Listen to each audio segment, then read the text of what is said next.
So now you have the akhun plus the dhamir. It will be akhuka with the addition of the waw. Or you will have abun, which now would be, if you add a dhamir to it, it would be abuka with the addition of the waw. This is the change. This is the sarf of the word akhun and abun, is that when you add a dhamir to it, you put the addition of the waw on it. The addition of the waw. Akhuka. You put that additional waw on it. And the next point that the chapter goes over is alamatul makhtuma bitai wala nunawwinu. Now you have the proper names which has a ta but with no tanween. And one of them is al-hamzatu. And hamzatu is a masculine name which has a ta marbuta at the end of it. A masculine name which has a ta marbuta at the end of it. Now we learned in previous chapters that ta marbuta is an indication of a feminine name, a feminine word. But in these cases now, these words are what they would say proper names. And you will not get, these proper names have ta marbuta, but these names are not feminine. Hamzatu. And Hamza is a man, but the word is written in a feminine case because it has a ta marbuta. And you will see, as the more that you learn the Arabic language, that you'll see a lot of words that have feminine indications to it, but they're not feminine. Which there are some nouns that the plural of them is indicated to be a feminine plural, but in actuality the word itself is not feminine. Another one is usamatu. Usama is a male, but it's written as feminine. Talha,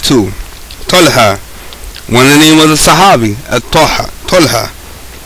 Or Muawiyah. And Muawiyah is written feminine, but the actual word is masculine. And you go further into the chapter, into this chapter, it gives you a lot of practice when you're dealing with a lot of these different points. And here we go. The first tamarin is give you the question and answers. Masmuka, and it's for you to answer what it is. Ma lugatuka, aina umuka, laka akhun, indaka dawraja. It's giving you practice. So it's very, very important when you're studying this course is that you do the exercises. To strengthen your understanding of what was the points that was given in this chapter. And this is the end of chapter 10. And before I end off, I will give the vocabulary word that's at the end of the chapter. Az-zamilu, a classmate. Az-zawju, husband. Wahidun, one. Fatan. They would translate, the Arabs translate fatan as being a young man.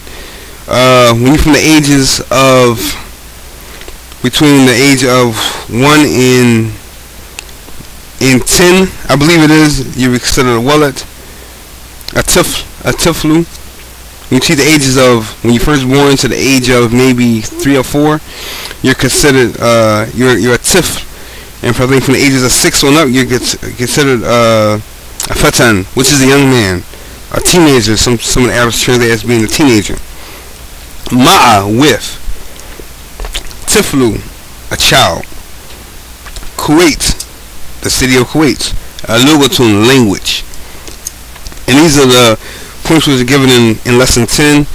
And anything that I said that was correct is all praises due to Allah Azza wa Jal, and anything that I said was incorrect is from myself and the shaitan, and excuse all the mistakes that I was making during the class. And some of the mistakes I made was due to me running through it and and trying to get done as fast as I can due to the time.